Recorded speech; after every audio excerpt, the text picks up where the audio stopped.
Il faut bien prendre ces 5 minutes tous les jours pour se relâcher.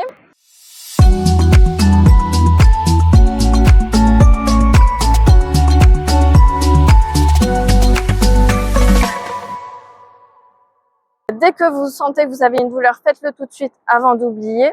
Au moins 3 points d'inhibition ou d'étirement pour relâcher globalement en 5 minutes.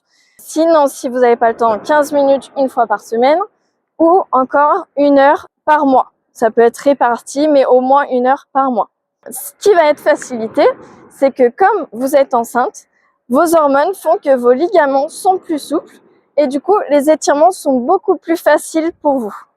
Donc, ça ira beaucoup plus loin parce qu'en fait, le corps permet le passage du bébé et du coup, ça assouplit les ligaments et les muscles du bassin pour que le passage du bébé soit beaucoup plus simple.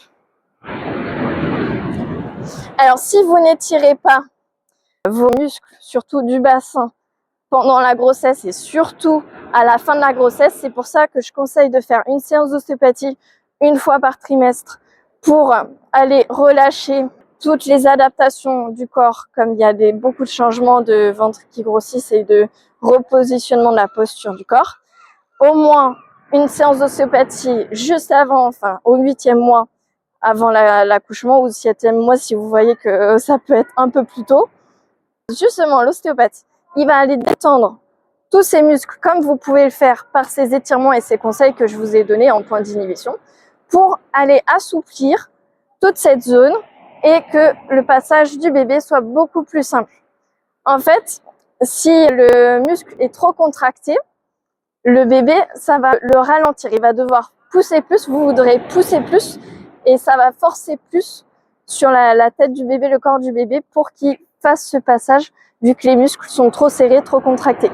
Il faut aller résister pour pousser et les écarter. Alors que si vous faites les étirements, ce sera déjà plus souple, ça va descendre tout seul et ce sera beaucoup plus facile.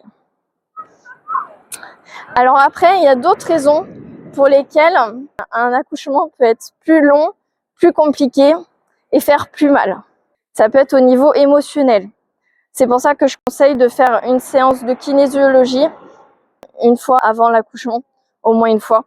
En fait, la kinésiologue, elle prend la main, elle interroge le corps et le corps répond quel événement l'a bloqué pour le décomprimer du corps. Partagez cette vidéo pour qu'un maximum de personnes puissent avoir ces bons conseils pour être en meilleure santé et mettez un pouce pour que la vidéo soit vue par plus de personnes.